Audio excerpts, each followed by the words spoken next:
నమస్తే. నేను మీ అశ్విని కుమార్. 30 సంవత్సరాల నుంచి ఆ పార్టీ ఆ రాష్ట్రంలో ఎలా గెలుస్తూ వస్తోంది.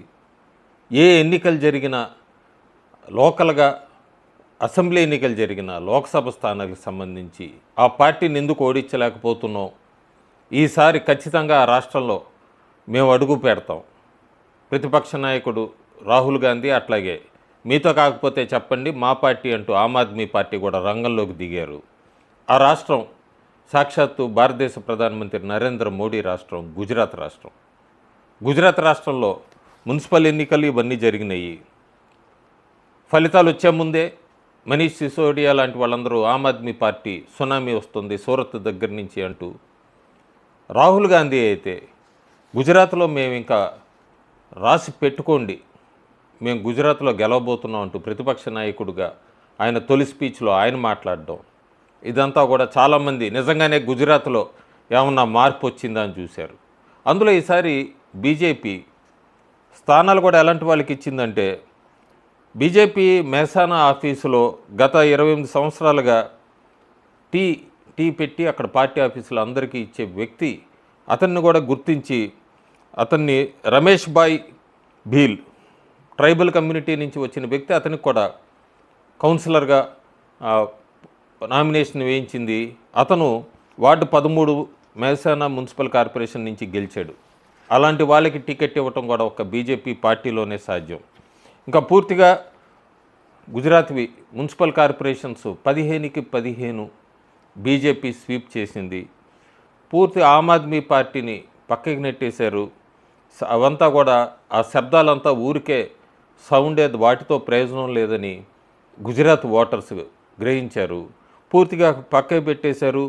కన్సిస్టెంట్గా డెలివరీ చేస్తుంది అక్కడ బీజేపీ. అర్బన్ డెవలప్మెంటు అట్లాగే పబ్లిక్ ట్రస్ట్, ముఖ్యంగా ఇన్ని సంవత్సరాల నుంచి అన్నీ గెలుచుకుంటూ వస్తుందంటే పబ్లిక్ ట్రస్టు, ఇవన్నీ కూడా మళ్ళీ ఒకసారి బీజేపీని గుజరాత్లో స్వీప్ చేసేట్టుగా చేసింది మున్సిపల్ కార్పొరేషన్స్ని.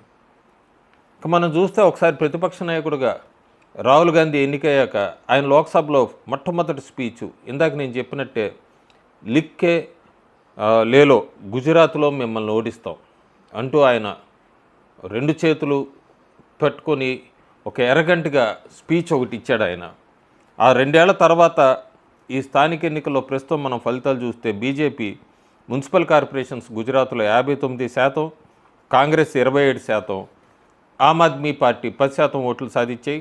నగరపాలికల్లో చూస్తే బీజేపీ 52%, కాంగ్రెస్ 31%, ఆమ్ ఆద్మీ పార్టీ 5%. జిల్లా పంచాయతీలు చూస్తే బీజేపీ 52%, కాంగ్రెస్ 33%, ఆమ్ ఆద్మీ పార్టీ 12%.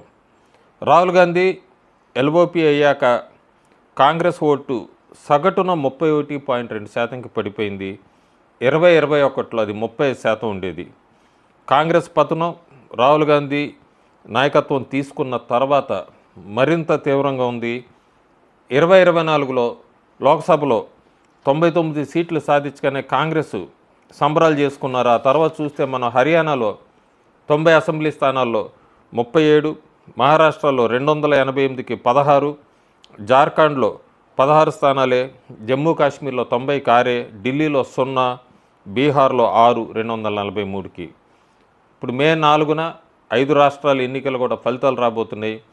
ఇలాంటి ఫలితాలే కాంగ్రెస్ చూడబోతోంది. ఇంకా రాహుల్ గాంధీ ఎల్ఓపిగా 2 ఏళ్ల ట్రాక్ రికార్డ్ చూస్తే మనం అంతకు ముందులాగే కాకుండా ఇంకా ఎక్కువ అసమర్థుడు, తప్పుల మీద తప్పులు చేస్తూనే ఉన్నాడు. ప్రజలు స్పందించిన అంశాలని ఎంచుకుంటున్నాడు బాగా. బీజేపీ అయితే అసలు అతన్ని పట్టించుకోవాల్సిన అవసరమే లేదు. అతన్ని కేవలం కుర్చీలో కూర్చొని విమర్శించే వ్యక్తిగానే వండినిస్తే చాలు బీజేపీకి. కాంగ్రెస్ సంస్థని అతను ఎలాగో బలోపేతం చేయలేడు. రాష్ట్రాల్లో నాయకత్వాన్ని కూడా తయారు చేయడంలో విఫలమవుతున్నాడు. 2024 నిజంగా విఫలమైనప్పటికీ వాళ్ళు దాన్ని విజయంగానే చెప్పుకుంటున్నారు.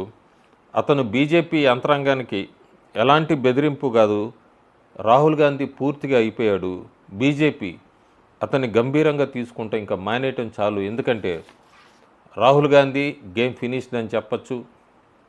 కాంగ్రెస్ పార్టీ డిస్మేట్ అవుతుందని చెప్పచ్చు. భారతదేశంలో ఉన్న రాష్ట్రాల్లో కూడా రాబోయే ఎన్నికల్లో కర్ణాటక, తెలంగాణ ఇట్లా తీసుకున్న మన హిమాచల్ ప్రదేశ్, ఇవన్నీ కూడా కాంగ్రెస్లో పూర్తి యాంటీ ఇంకంబెన్సీ ఉంది కాంగ్రెస్ మీద.